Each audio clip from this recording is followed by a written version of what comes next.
My guest today is Dr. Aditi Nerurkar, who is a Harvard physician, multimedia personality, high-profile medical correspondent, internationally renowned Fortune 50 speaker, and a nationally recognized stress expert. In today's episode, we talk about her new book, The 5 Resets, Rewire Your Brain and Body for Less Stress and More Resilience. Welcome to Lifeology.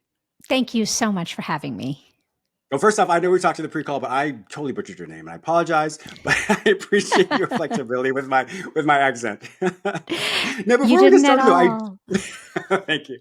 Before we get started, I know so many people are like, okay, this person, she has all these accolades. She is, and in fact, my viewers and listeners, I didn't even read half of the stuff she's done. So this woman is brilliant. So in that, how did you decide that you want to get into this profession? You know, long before I became a doctor with an expertise in stress, I was a stressed patient looking for answers. I was in my medical training. I was working 80 hours a week, as you know, sleeping every third night in the call room in the hospital and seeing death and dying on a daily basis. I wasn't taking care of my health. It was the farthest thing from my mind because I was taking care of my patient's health. I wasn't sleeping well. I had erratic food habits. I certainly wasn't exercising. It just, there was no, I was in survival mode. And so I was a senior resident working in the cardiac ICU, taking care of everyone else's hearts and not paying attention to my own.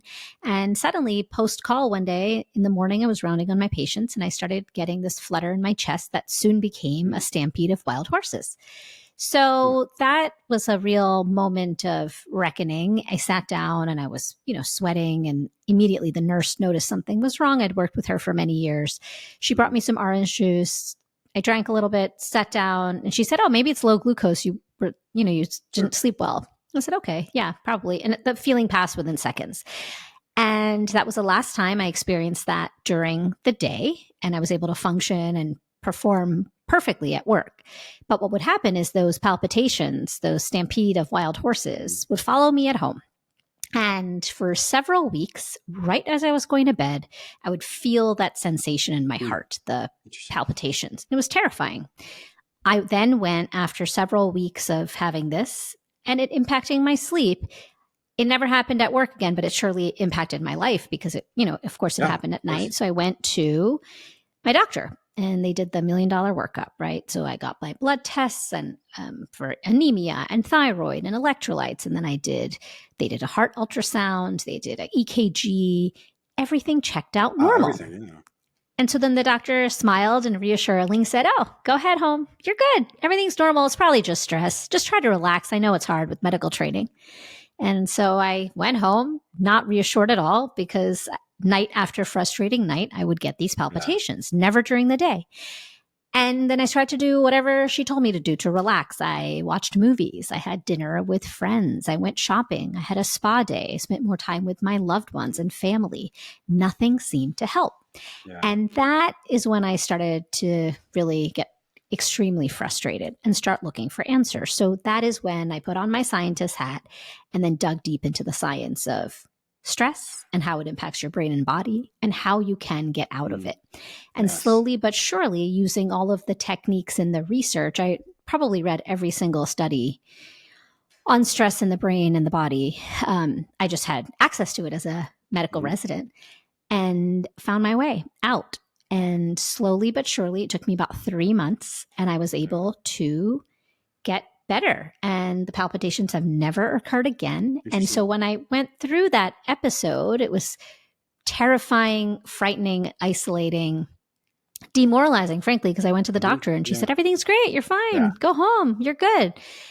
I know how it is, stress and medical residency. We've all been there. But again, it didn't feel that way. It felt very isolating and I was alone. So once I found my way out of the dark tunnel of stress, I wanted to become the doctor I needed at that time and couldn't find.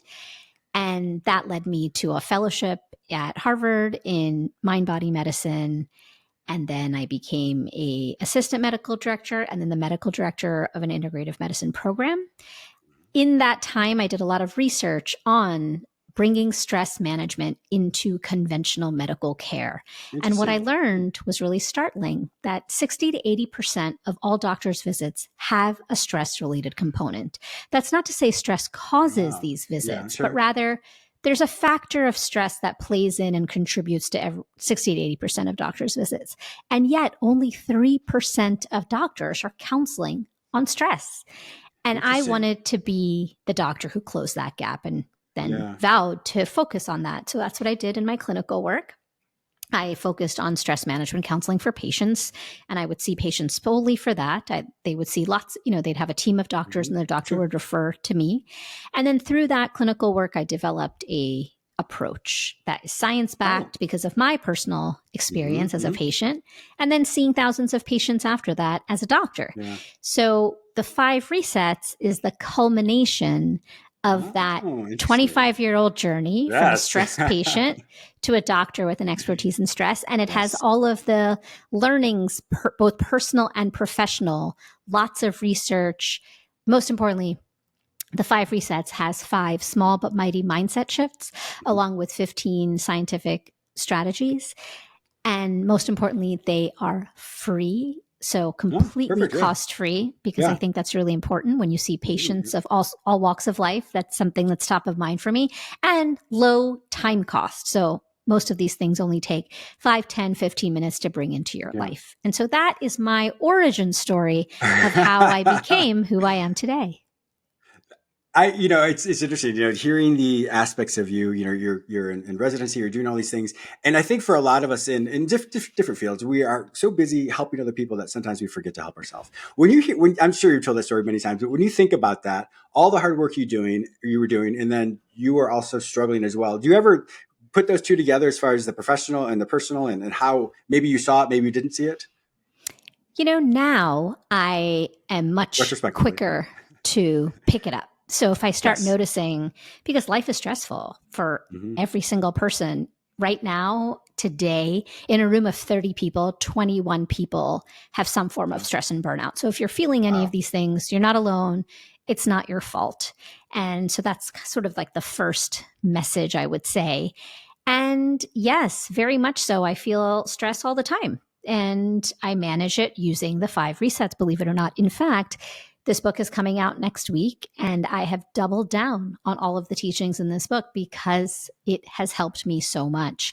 I will also say that one of the ideas that I have really let go of, I talk about in the 5 resets, it's this idea of toxic resilience. So when I was a young medical trainee, when that doctor told me, it's probably just stress, try to relax, my first reaction was, stress? Me? No, stress doesn't happen to people like me. I'm resilient. Because I was taught at a young age in my medical training, pressure makes diamonds, Aditi. And I was a diamond in the making.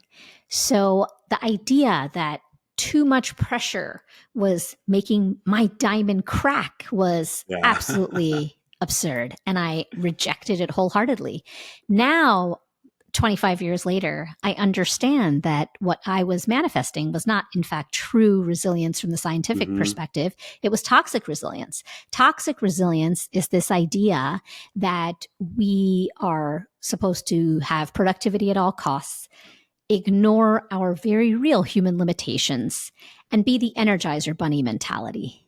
Instead, true resilience is about honoring your human limitations, looking at yourself through the lens of self-compassion, and creating some boundaries so you can say no to things to really preserve and protect your mental health.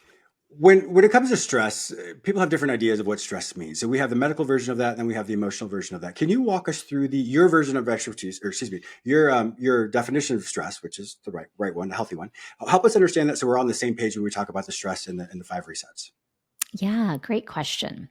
So not all stress is created equal. In fact, there are 2 kinds of stress. We have the healthy kind of stress. In scientific terms, this is adaptive stress, and the unhealthy stress. Scientifically, it's known as maladaptive stress. Everything in your life that is good was created because of a little bit of healthy stress. Getting a new job, graduating from school, buying a new car, meeting your new best friend, rooting for a sports team. All of these things that are positive forces in your life were created because of a little bit of healthy stress. It's when stress goes haywire that it becomes dysfunctional, rampant, unproductive, maladaptive and unhealthy. Mhm. So the goal of life is not to live a life with zero stress. That's biologically impossible. We need a little bit of stress. It's to live a life with healthy, manageable stress. And that is really the essence of the 5 resets, to bring that unchecked runaway train of stress away from unhealthy levels back to a level that is healthy, adaptive, productive, and something that can serve you rather than harm you. When a person experiences maladaptive stress, are they able to take that event or that situation and move it into the healthier version of stress? Of course you can, but it does take time and a little bit of Correct. practice. When you are Mhm. feeling that unhealthy stress, the part of your brain that is active and that's firing and hyperactive is the amygdala. Your amygdala is a tiny almond shaped structure deep in your brain. I won't use too many scientific terms, but it is whole purpose is survival and self-preservation. That's its focus. And so when you are feeling a sense of stress, if it's acute stress or chronic stress, whichever it is, that amygdala is revved up. You can shift away from amygdala fight or flight mode over to a more calm and resilient state, but your brain has to switch away from the amygdala and back towards this area of the brain called the prefrontal cortex. The prefrontal cortex, if you put your hand on your forehead, it's the area of the brain right behind your forehead. That is the area that governs memory, planning, organization. It helps you create forward strategic planning. When you are feeling a sense of stress, you are living in the here and now. It is survival mode. Yeah. Getting into that prefrontal cortex thriving mode requires a little bit of work. And that's what the first reset in the book, The 5 Mm. Resets, is about. It's getting you Yeah. out of survival mode back to thriving mode, but it does take time. Give yourself about 8 weeks because it takes 8 weeks to build a habit. Mhm. And you can get there, but it does take just a few minutes every day to eventually get there. But absolutely, I have seen it Yes. thousands of times, success stories of people who were drowning in their own stress or people who were stuck in the dark tunnel of stress and found Mhm. their way out. I am my own success story because Yeah. I was able to I do am that too. for myself. One thing I always tell people, and what I teach as well, is I talk about the first and second response. So the first response is going to be that amygdala-driven response. Like if someone startles me, I want to fight them or kill them or whatever. That's my first startle response. And so that could be, and when life happens, we respond in a way that is so disempowering that we just don't know what to do. And then that secondary response is that prefrontal cortex response of this is a situation. What do I do? What are my options? And so in that you find agency, you find power to be able to overcome that. So I'm glad, I take it from the psychological approach. Obviously you take it from the medical approach. And in your book, you teach the specifics of how to do that. But I want to do transition into that, your book as well, the 5 resets. What happened there? You're like, I need to write this book. The world needs it right now. What happened for you in your own life that it was time for you to write this book? I was seeing patients in a clinical practice in Uh-huh. Boston, seeing patients one on one. And what I noticed immediately is within the first couple of years of doing that work, that my patients would all sit next to each other, shoulder to shoulder in a packed waiting room. And then they would come into my office and the door would close and they would burst into tears. Mm. People would, you would see people outside in daily life. And Yeah. so often we keep it together at all costs. And then only when we feel psychologically safe, like when you're talking to your doctor, does it really come out. Mm. What I noticed is that whether it was my 11 o'clock patient, my 12:15 patient, my 2 o'clock patient, everyone had the same stress struggles. Of course, it manifested differently based on their Sure. life, but Yeah. stress, very quickly I realized stress was a universal Mm. force, and yet it was completely isolating for every single person. If Interesting. only the people in the waiting room could turn and look at each other and say, hey, I'm feeling this. How about you? And so no one does that, right? That's not how society works. We keep it within ourselves. And that's the great stress paradox. We are all universally struggling. Based on the data today, Yeah. in a room of 30 people, 21 have stress and burnout. That's the Mm. majority. So if you have any of these, you're Wow. not the exception, you're the rule. Yeah. And yet we're not talking to each other about it. We're not sharing with each other. And we know that when we do share, we normalize and validate our Correct. own Yes. difficult experience and others. Mhm. So that was something that I noticed one-on-one. Now, during the pandemic, my work shifted and I started speaking to large multinational organizations and audiences. I started speaking to people, tens of thousands of people, Mhm. about stress and burnout. And what was fascinating to me is that even at that large scale, I still noticed this stress Interesting. paradox. Yeah. So I would speak to a large group, and then my favorite part of any talk is the Q&A at the end, because that's when I get to really, right? Like you get to really engage with the audience and answer questions. And it's just my favorite part. And during that Q&A session, every single one, the questions would come fast and furious.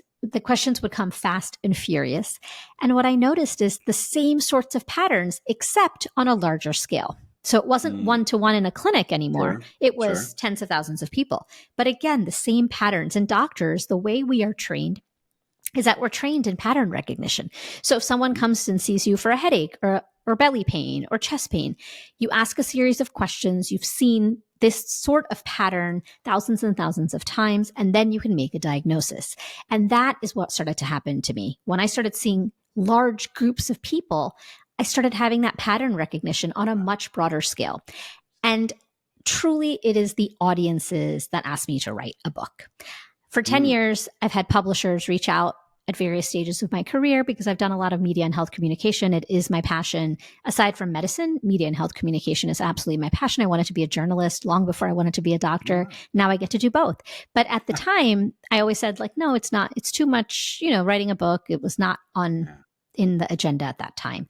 And once my audiences really started asking about a deeper dive into a lot of the topics I spoke about, and I started noticing these patterns, these universal truths about stress, is when I had that sense of really wanting to serve the people I work with and that I speak to. And that is what was the real spark and catalyst for writing the book.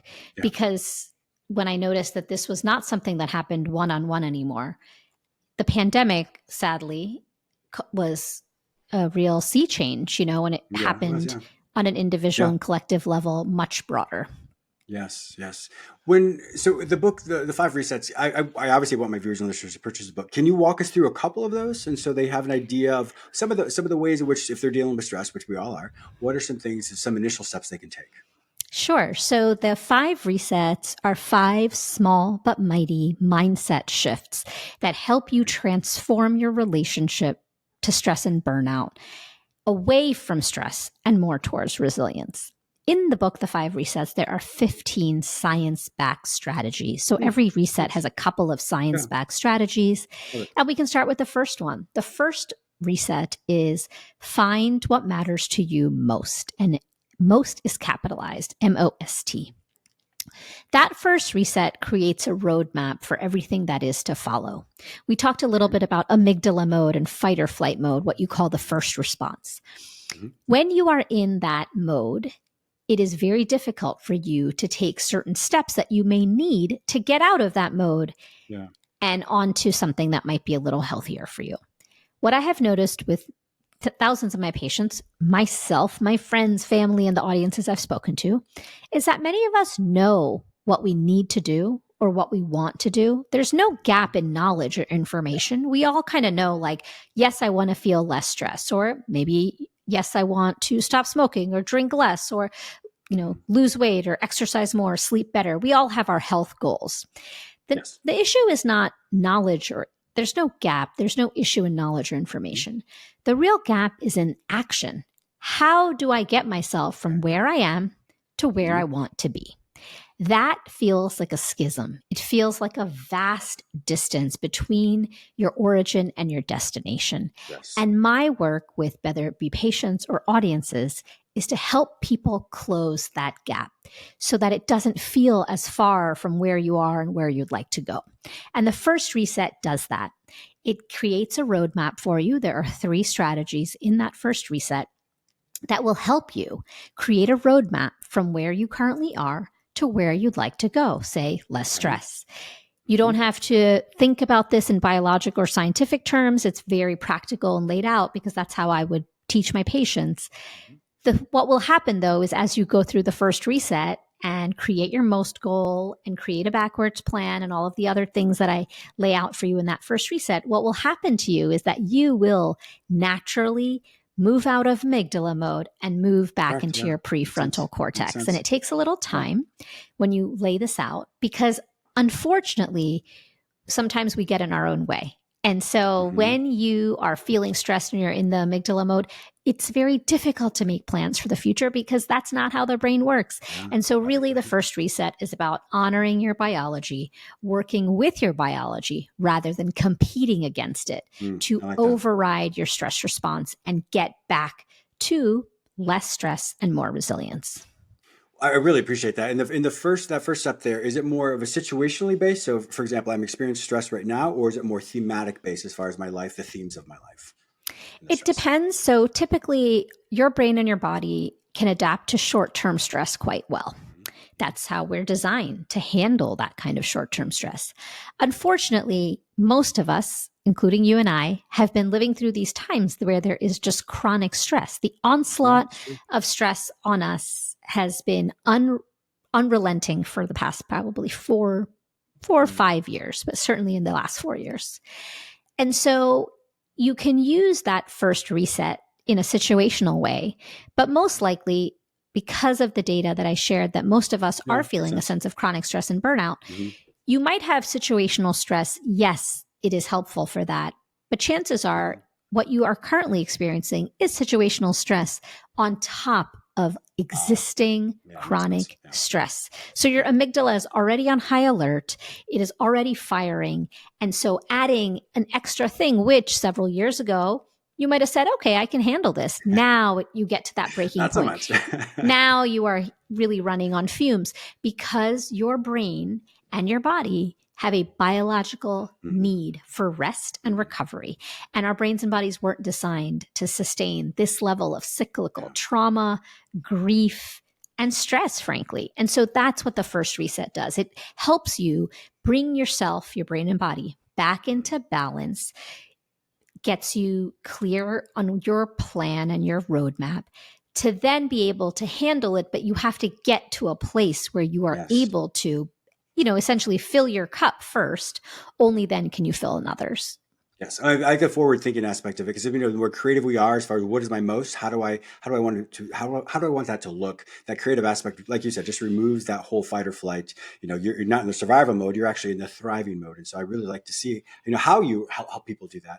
I think it's such an empowering thing, because so often we think that this is my life, this is how it's always going to be. But like we were talking about, being able to, what is my most? What is the thing that I want the most? How do I want my life to be? That gives a person so much imagination, so much joy, so much excitement, because once again, they're moving into a place, as I said, of thriving other than just surviving. So the other big question that it helps you answer is, instead of using your inner critic to say, what's the matter with me? Why do I feel like this? Instead, it reframes it. It's not about what's the matter with you. It's about what matters to me most. I like that. Because then once again, that goes into one's ethics, one's morals, one's just, you get to create your own life. And I think with that, once again, removing that inner critic allows a person just to say, the world is my oyster, for lack of better words. And I think that's, once again, so exciting, especially during a time of stress, when people, that's all they can see is just really what's in front of them. And that's could be pretty scary at times. Especially now more than ever. Yeah. I know we only got to the first step, our first reset. I know there's so many more. I've really enjoyed talking to you. You and I could talk about this all day, but unfortunately our time is up. If my viewers and listeners want to find out more information about you, to learn all the amazing things you're doing, and to buy the book, The 5 Resets, where will they find all this information online? So you can buy the book and read more about the book at 5resets.com. That's number 5resets.com. And you can follow me on all social at Dr. Aditi Nerurkar. That's at DRADITINERURKAR. Well, wonderful. My viewers and listeners also know that if I can't find this information any other place, simply go to the show notes at jamesmillerlifeology.com, and I'll link you with Dr. Aditi Nerurkar. Once again, I said it wrong, but that's the best I can do. I'll have all your social media, all your handles there, and they can purchase the book from that website as well. So thank you so much. I really appreciate all your expertise. Thank you so much for having me. It was a pleasure.